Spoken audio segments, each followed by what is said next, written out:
and welcome to Glacially Musical's Vinyloscopy live on tape. I am joined by Caustic Cassanova, Steph, and Fran. How are you guys doing tonight? Pretty good. Thanks for having us. Yes, we're great. Thank you for taking time for this ridiculous thing that I do. Greatly appreciate it. Before we get going too far, tell me about what's going on with you guys. What's going on with Caustic Cassanova? We are in the middle of recording our new album, and we've had to collaborate via Zoom and not having practiced as a band for over a year. So that's been a completely new way of doing things for us. And so it's been an interesting challenge. Can't even imagine what that must be like. I really can't. Yeah, we just had a meeting. We have our weekly meetings at 8. And so that was a little short because we wanted to make time for this. But yeah, we just had our first practice in over a year. A lot with three of the four of us to getting together in a room, and we've all been practicing and putting stuff together for the past year, and we have some covers coming up, and so now we're kind of exploding into a massively, insanely busy, quasi-stressful time. But it's good to be working again. I can completely understand that. In my day job, I spent most of last year working from home, which was a blessing and a curse simultaneously, because now I'm back in an office with my new position, and I don't know how to deal with people or make friends anymore. Is everyone masked in your office? Basically, yeah. We'll go with it. We'll go with that. I'm not going to go deeper into that one. Yeah, it just must be. It's like, it's funny because coming back into everything, like it must be weird because people are sort of like feeling socially weird after working at home for a year, and now it's like you can't see people's faces when you do go back to work. I actually made the comment because I started a new job at the end of November, and I made the comment of, I have no idea how to make friends anymore. So yeah. Sorry about everything I'm doing. Sorry about all this noise. I have to go get my phone charger. Not a problem. By the way, I love the built-in bookcases there. We have those. We have those on our first floor. Yeah, they're super awesome, and we actually read the books that are there. It's not just for display. So we also read the books. Although I have to admit, during the pandemic, I have not had the compulsion to read that I normally do. Oh, really? It's been completely opposite for me. I've been like, I finish one book and I start reading another one that same day. I think it's because I've been having more beer than I normally would. Yeah. Then I don't remember the book, and then I get frustrated. So I'm hoping that once things get back to normal, because we're getting close. Here in Missouri, we're supposed to be all eligible for vaccination in 3 weeks. Right. Wow. That's awesome. Bit of a surprise, but nobody wants to hear about the pandemic because we're all tired of it. So what? Let's get going on some records. Let's see. Where do you want to start? Whatever your first question is, I've prepared my thoughts, so I'm ready. Okay. The first one I would ask is, what is the first record you ever bought? Well, I guess I need a clarification. Do you mean specifically vinyl or just album by a band? Specifically vinyl.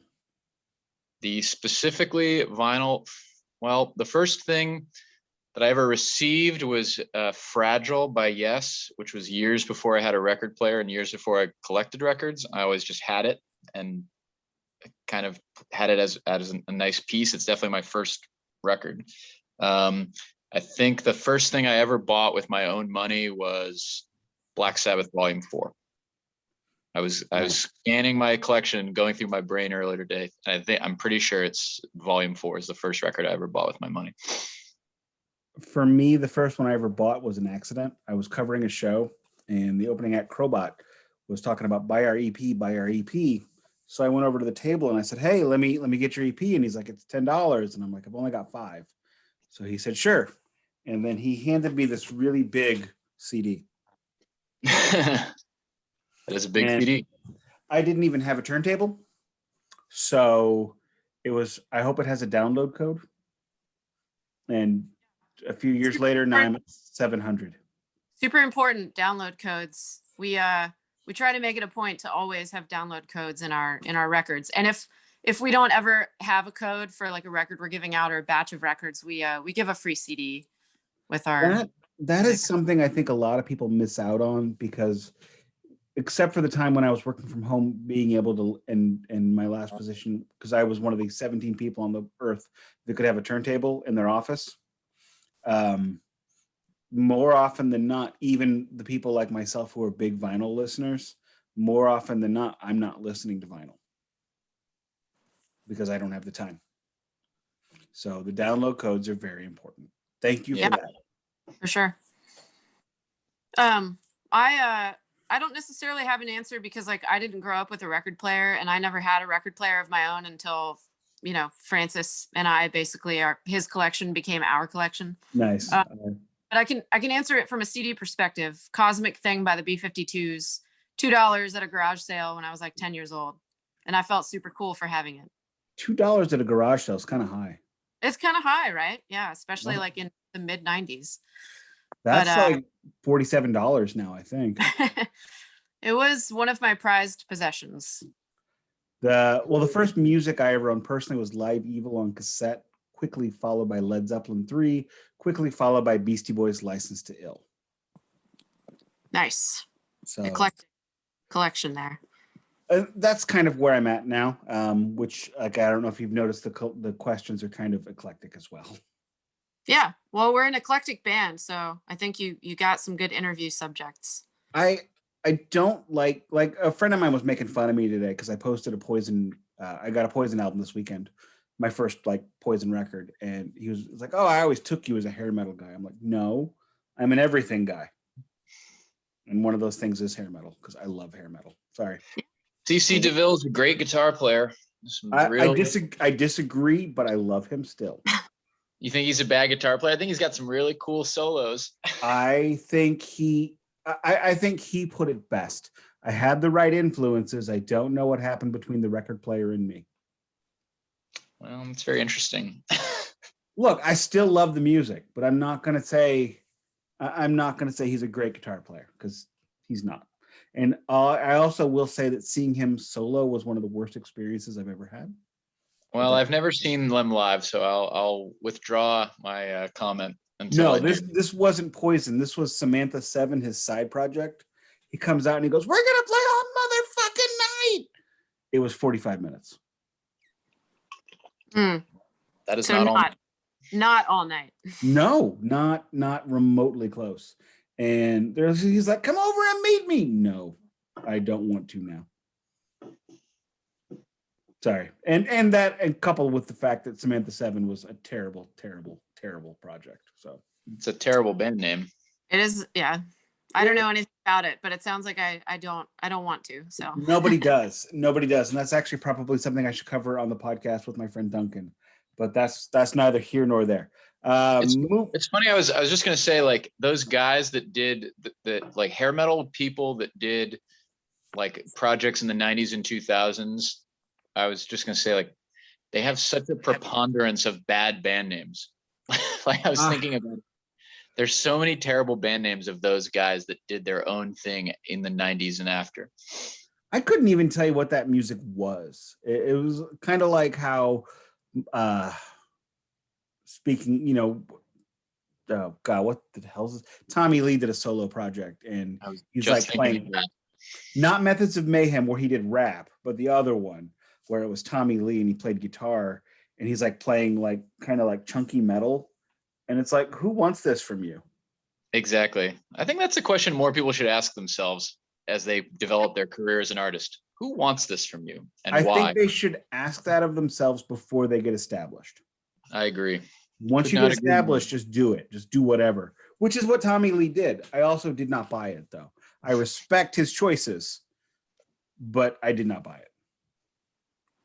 But moving on, what is the album you have that you never thought you would have?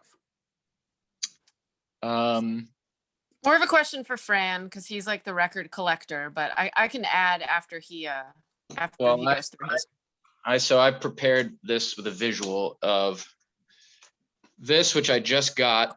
I don't know if you Okay, can see. no, I can't see anything. I see this. I You see the push universe. Oh, now further maybe- away. There, nope. Oh, No, nope. nope. There's Now like a you're sweet gone. spot. Yeah, I don't know. I see what's going on, and it's weird in my vision. Okay, whatever. It's Hostile Ambient Takeover by the Melvins, which is a super, super important album to me and was pretty hated when it came out in 2002. I just love everything about it. I love the music. I love the art. And I just never thought it would be reissued on vinyl, and Ipecac Records just reissued it, and I pre-ordered it in the fall, and I just got it a few weeks ago.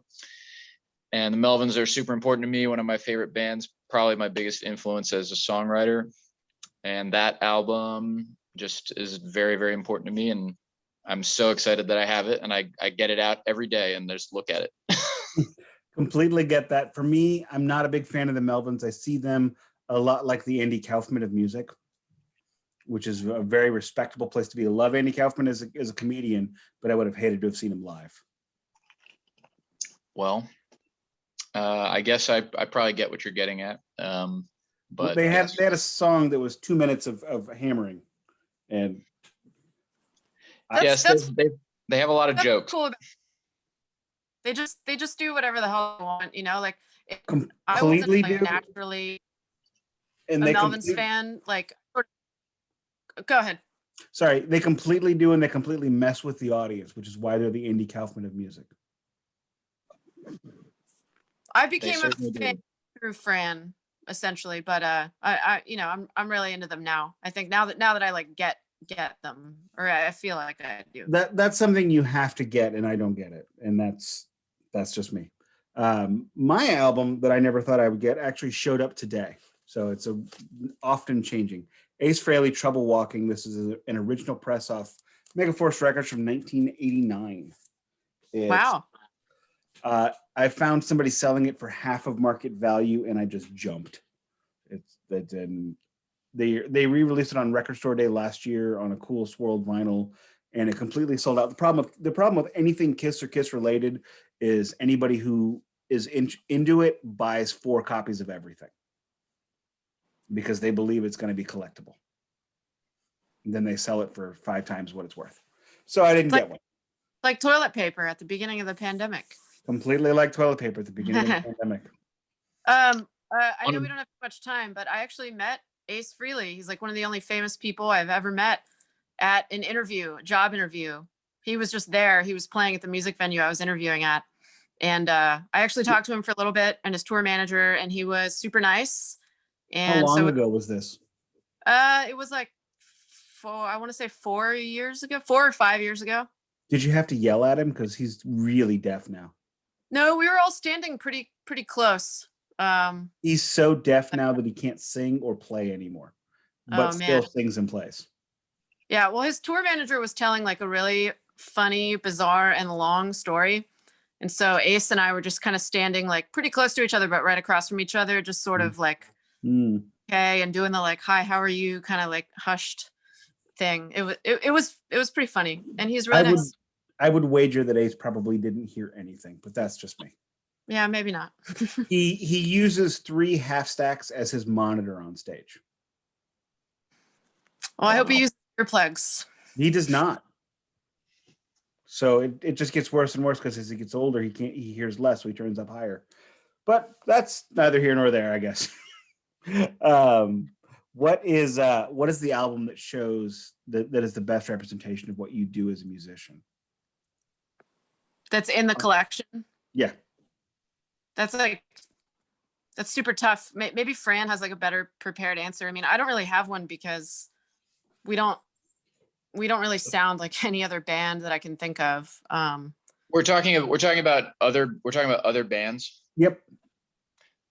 Well, I was thinking about this question, and I was like really racking my brain, and it might be a pretty normie choice or like a regular choice, but I was thinking probably something a lot of people are familiar with. Queens of the Stone Age, Songs for the Deaf is a record that is not even necessarily my favorite record by that band, but it's insanely diverse, and it has a lot of different, really different ideas going on every song to song, and it kind of plays like a mixtape, which rubs people the wrong way or whatever. But that record is so diverse within one album that it's probably, I don't know, the closest thing to maybe like what we're going for. It's a Like, really hard question, I know, especially for somebody like you guys who, for lack of a better way of phrasing it, are not normal. In a good way, in a very good way. I agree. I wholeheartedly agree that I mean that positively and wonderfully, because you know we've heard the 1-3-4 chord progression 16 squillion times. It's time to move away from that a little bit, and I appreciate the fact that you guys are different. For me, it's taste, because I'm not really a musician. I failed at being a failed musician. I didn't get far enough along to be a failed musician, so I failed at failing. But for me, it would be Metallica Live '89 in Seattle. I love ridiculously long live records. I love very loose live records, which is what this was, because they used it and didn't release it for 5 or 6 years. It was not like gone back and touched up or anything. It was just what it was those 2 nights. I've never heard that. I have to check that out. It was released as a VHS tape on their 1994 box set, and then it was released as on vinyl in their And Justice for All deluxe set a couple of years ago. You can watch it on YouTube. I know it's there. Just look up Seattle 90. Is it 90? 89. Seattle 89. That was actually their first headlining tour.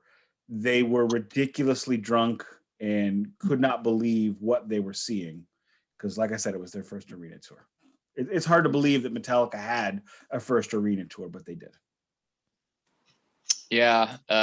Did you see that documentary, Stefan? I watched it during the pandemic, the Murder in the Front Row. No, I didn't. The thrash documentary that came out, I guess, last year. It was pretty good. I mean, it really went into the Bay Area thrash scenes, like the Roots, and there were a lot of stories about how fast they exploded and how, Metallica were still basically like the amount of time that it took for them to be like crashing on people's couches and just kind of living together in some shitty house on the East Bay to being headlining arenas was not a very long time. And so they were still just like hanging out with all their silly friends. And it was 18 months. Yeah. They were living together in the Metallica house, I believe in Sausalito, for Master of Puppets. So if you look on the back of Master of Puppets, there's a picture of them on a couch. That's a couch in their living room that all 4 of them lived in. Yeah. Yeah. That was crazy. Like learning about that. Just that little tiny, like, shitty house that they all lived in. And like, that was the beginning of it all, launched their empire. I don't know anything about the house, but the fact that they all lived in a house on their 3rd record, 2nd on a major label, and then like 6 weeks later, they're touring with Ozzy. And then a year after that, then 8 months after that, their bass player died. And then 4 months after that, they're megastars. That's, yeah, I mean, I can't even conceptualize that.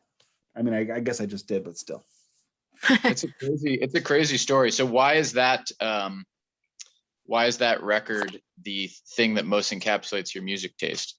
One, to begin with, I love live records. The first music I ever owned personally was a live album. So I gravitate towards live albums. I probably have 150 on vinyl. Wow. Wow. Yeah, I mean, I really go for them hard. And it's Metallica in my favorite era, when they were very progressive, very young, and still very naive, and there was just nowhere to go but up. How's the bass on that? Is there bass presence on that record? Completely. They mess with them in the studio, but not live. So if you want to hear what those songs sound, because they play, I think, 6 out of the 9 tracks off Justice. Off Justice. Cool. So you can really hear what it should have sounded like. Hell yeah. Cool. But moving on, what is the best country album? What do we have? Well, I was gonna say I don't personally have a lot of country on vinyl. I was racking my brain. Probably my favorite two country albums are things that I just have on CD, which are Dwight Yoakam, Buenas Noches from a Lonely Room, and Dolly Parton's My Tennessee Mountain Home. I think those are just unbelievable albums. But probably my favorite thing that I have on vinyl is this really cool record, $1 Million Worth of Twang by Dwayne Eddy, who was a lightning fast country instrumentalist in the 60s. And I got this record on tour at Square Cat Vinyl in Indianapolis. And from our friend Mike Angel opened up his dream store, and he just has a lot of cool, everything from metal to country and blues, and I love instrumental country music. So for things that I own on vinyl, I'll go with $1 Million Worth of Twang by Dwayne Eddy. Probably favorite ever, I'll probably go with Dolly Parton, My Tennessee Mountain Home, which maybe I'll now go try to find on vinyl tomorrow. Maybe I'll go out and get it. One of my personal favorites, the Go ahead. Johnny Cash Show. Nice. It is about 27 minutes long. It's got a train medley. He sings a song about truck drivers as well, who are the new engineers in his mind at that time. It's also got Sunday Morning Coming Down, which was written by, I believe, Chris Christopherson, which is just an absolutely amazing song. It was one of those times that Johnny Cash really showed that when he covers a song, it becomes his, and you just lost it. And it's also a great token of the 70s because it was the soundtrack album to his television show, because everybody had a variety show in the 70s, but no, that was before home video existed. So you bought soundtrack albums to those things. Does it have I haven't heard that. Does it have like a lot of does it have string arrangements? No. It's just basically him singing. A lot of it, I believe, was him lip syncing, quite honestly, because it was, from a television show. It's got Sunday Morning Coming Down, Come Along, Ride This Train, These Hands. I'm gonna try to be that way. Come Along and Ride This Train medley, a different one. And He Was a Man. It's a neat little album, and one of the cool things about Johnny Cash is you can get all kinds of his stuff for like $5 or less on eBay. Yeah, love Johnny Cash. I love Johnny Cash as well, but I will also readily admit that he was not very good at albums. And what do you mean by that? He was a singles performer. He made probably 200 great songs. Yeah. But I can't really name a great album of his. That makes sense. And when you look at the older stuff from the 50s, 60s, and 70s, he would only write 2 to 3 tracks per record. The rest were covers. The rest were just label-owned songs. Yeah, I mean, all the Johnny Cash music I have is like just various. I probably have 2 or 3 CD collections, and they're all just, none of them is like a single studio album. I started buying Johnny Cash albums, like studio albums, about 4 years ago. I've got about 20 or 30 now. I don't remember how many. And when you listen to them, a good friend of mine is a big Johnny Cash fan as well. So he'll come over and we'll listen to like 3 or 4 in a row, and we'll get really sleepy by the third one. What's your favorite one? My favorite Johnny Cash album by him? Probably Orange Blossom Special. I recently acquired a promo of that one. It was just in an antique mall for $5. I was pretty happy to get that one. It's got a lot of good tracks on it, but even that one, it's mostly not written by him, and that's the thing. The songs that he wrote are the best. When you look at like the American Recordings albums, a lot of that, it's about half covers, not like the label stuff, but like legitimate covers, and then half of him re-recording his greatest hits in his 70s. So it's a really neat way of looking at him and what he has done. Cool. But that's about that. But so when is your new album? When your new release coming out? Sorry, we don't have a date. We don't have a date yet. It would have been out by now had it not been for the pandemic. But we just, we were derailed by more than a year. We were in the middle of I think basically like in the middle of recording it, you know, when it happened, and then we kind of had to take a break. I don't know, Fran, what do you think? It could be out as early as the end of this year, but definitely no later than the beginning of next year, I'd say. Okay. Well, where can everybody follow your progress and all that kind of good stuff? What are your socials? Opinion.